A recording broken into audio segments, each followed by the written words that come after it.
Ķīnā notika šokējošs notikums, kas saistīts ar Krievijas federāciju. Bijušais Ķīnas aizsardzības ministrs Li Shanfu, kurš 2023. gadā vadīja Ķīnas Tautas Republikas militāro iestādi un iepriekš ieņēma augstus amatus Centrālajā militārajā padomē un Ķīnas Tautas atbrīvošanas armijā. Un tieši viņš veidoja ļoti ciešu militāro sadarbību ar Krieviem. Rezultātā viņam tika piespriests nāves sods korupcijas lietā. Bet visa šīs situācijas būtība ir tāda, ka tieši šis ministrs veidoja militāro sadarbību ar Krieviju laikā, kad notika pilna mēroga mežonīgo Krievu iebrukums Ukrainā. Tieši viņš bija atbildīgs par to, ka Ķīna atbalstīja karu pret Ukrainu. Un Ķīnas mediji jau raksta, ka pēc šī notikuma daudzi ierēģi sāka pamanīt likumsakarību. Tie, kuri vienā vai otrā veidā sadarbojās ar Krieviem, saņem visaugstāko soda mēru. Un te jums jaunums. Vēl viens Ķīnas armijas ģenerālis, kurš aktīvi brauc uz Krieviju, tikās ar Putinu, vienojās par militārās sadarbības attīstību, arī tika notiesāts ar nāves sodu.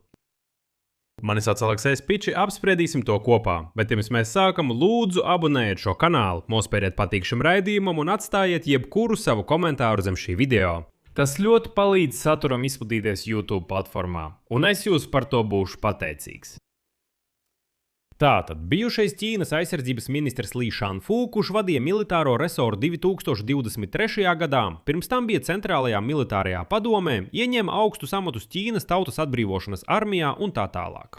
Iepriekšējā dienā viņam tika piespriests nāves sods korupcijas lietā, taču soda iemeslu un apmēri starp citu jūs pārsteigs, jo Li Shanfu nav vienīgais.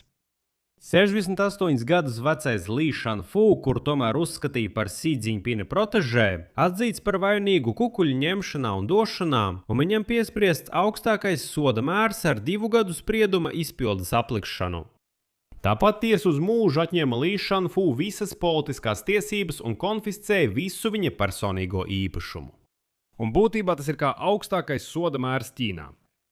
Atgādinu, ka Li Shanfu ieņēma Ķīnas aizsardzības ministra amatu 2023. gada martā, un tajā noturējās tikai 7 mēnešus. Bet pats interesantākais sākās tā paša gada rudenī, jo tad viņš pazuda no publiskās telpas drīz pēc vizītes Krievijā, pēc kā kļuva zināms, ka ģenerālis atrodas izmeklēšanā. Lieta tāda, ka tieši vizīte Krievijā kļuva par šī vajāšanas katalizatoru. Iepriekš Li Shanfu ieņēma Sīčenas kosmodroma direktora amatu, bija strateģiskā nodrošinājuma spēku komandiera vietnieks. Ķīnā no 2017 līdz 2022 gadam viņš vadīja Ķīnas Centrālās militārās padomes karaspēka sagatavošanas un apgādes departamentu. 2018. gadā viņš kā pirmais no augstākajiem Ķīnas militāriem ģenerāļiem nonāca ASV sankciju sarakstā. Zināt par ko? Par dalību Krievijas iznīcinātāja Su-35 un S-400 kompleksu iegādē, un mēs vēl atgriezīsimies pie šī stāsta. Financial Times avoti, kas ir pazīstami ar ASV izlūkdienestu datiem, apgalvoja, ka lietu pret Li Shanfu Ķīnā ierosināja pārkāpumu dēļ, kas saistīta ar šīs Krievijas militārās tehnikas iegādi. Tāpat nāves sodam ar 2 gadu izpildes atlikšanu par korupciju tika piespriests Li Shanfu priekštecis ģenerālis Veins Fenhe. Viņš vadīja Ķīnas aizsardzības ministriju no 2018 līdz 2023 gadam. Li Shanfu un Veina Fenhe pēctecis ģenerālis Dun Dzjuns, kurš tika iecelts par aizsardzības ministru 2023. gada beigās, arī ir kļuvis par korupcijas lietas dalībnieku. Pirms iecelšanas par ministru viņš bija Ķīnas armijas jūras spēku virspavēlnieks, bet pirms tam dienēja visās galvenajās Ķīnas jūras spēku vienībās. Rezultātā šo 3 ministru lietas kļuva par daļu no plašas kukuļu ņemšanas izmeklēšanas Ķīnas Tautas atbrīvošanas armijā, kuras rezultātā Ķīnas ģenerāļu korpuss palika bez vadības. Xi Jinpinga uzsāktās tīrīšanas laikā no 6 Ķīnas Centrālās militārās padomes locekļiem, kas starp citu ir augstākais Ķīnas komunistiskās partijas militārais orgāns, amatā palika tikai 1. No vismaz 30 ģenerāļiem un admirāļiem, kuri vadīja dažādus karaspēka veidus, kara darbības teātrus un tā tālāk, palika tikai 7. Pārējie tika atlaisti vai pazuda, ieskaitot daudzus no tiem, kas tika iecelti viņa vietā. 2024. gada vasarā Veins Fenhe un Li Shanfu tika izslēgti no Ķīnas komunistiskās partijas un atņemti ģenerāļu pakāpes.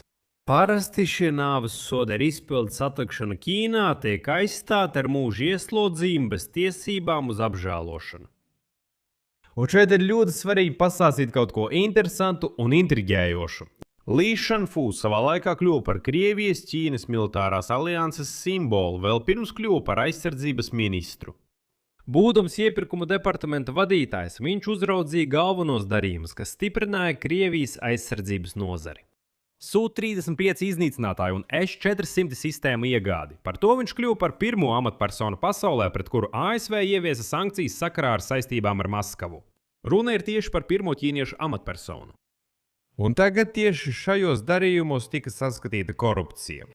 2023. gadā kļūstot par ministru, viņš demonstratīvi izvēlējās Krieviju kā savu pirmo ārvalstu vizītes galamērķi. Tikšanās laikā ar Vladimiru Putinu viņš uzsvēra, ka abu valstu militārā sadarbība ir sākusi jaunu ēru. Viņu partnerība ir stiprāka par jebkuru klasisku militāru aliansi. Rezultātā tagad viņam ir nāves sods. Veža Fenhes un Li Shanfu darbība nodrošināja tādu kā glābšanas riņķi Krievijas militāru rūpnieciskajam kompleksam pēc pilna mēroga kara sākuma pret Ukrainu. Tieši viņu uzraudzībā Ķīna kļuva par galveno kritisko komponentu piegādātāju.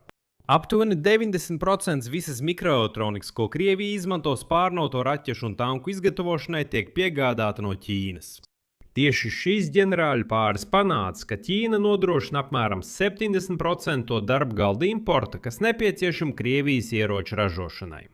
Li Shanfu laikā strauji pieauga Ķīnas smago kravas automašīnu un speciālās tehnikas piegādes. Tas ļāva Krievijas armijai risināt loģistikas problēmas frontē, kad dzelzceļa ceļi nonāca zem trieciena. Turklāt abi ministri koordinēja sistēmu kopīgo darbu. GLONASS un Beidou – Krievijas un Ķīnas sistēmas, kas palīdz precīzā pozicionēšanā un izlūkošanā. Turklāt tika fiksēta augstas izšķirtspējas satelīta attēlu nodošana, kurus varēja izmantot triecieniem pa Ukrainu. Tāpēc var teikt, ka Weifenhe ielika uzticības pamatus starp Krieviju un Ķīnu, bet Li Shanfu izveidoja sarežģītu piegāžu sistēmu, kas būtībā pārvērta Ķīnu par Krievijas rūpniecisko aizmuguri. Un tagad abi ir notiesāti ar nāves sodu. Šeit es likšu daudz punkti. Jūsu viedokli, jūsu secinājumus rakstiet komentāros zem šī raidījuma. Abonējiet kanālu, nospiediet zvaniņu un neaizmirstiet ielikt patīk. Ja vēlaties atbalstīt šī YouTube kanāla darbu, būšu jums par to pateicīgs. To var izdarīt ar jebkuru ziedojumu, izmantojot saites un rekvizītus šī video aprakstā. Izvēlieties jebkuru sev vērtu veidu. Būšu pateicīgs par jūsu atbalstu. Vai arī skenējiet QR kodu uz jūsu ekrāniem. Tas ir vienkāršākais veids, kā atbalstīt šī kanāla darbu. Un abonējiet manu Telegram kanālu Pečijs News. Saidus to arī šī video aprakstā. Ar to arī viss. Saudzējiet sevi. Visu labu visiem!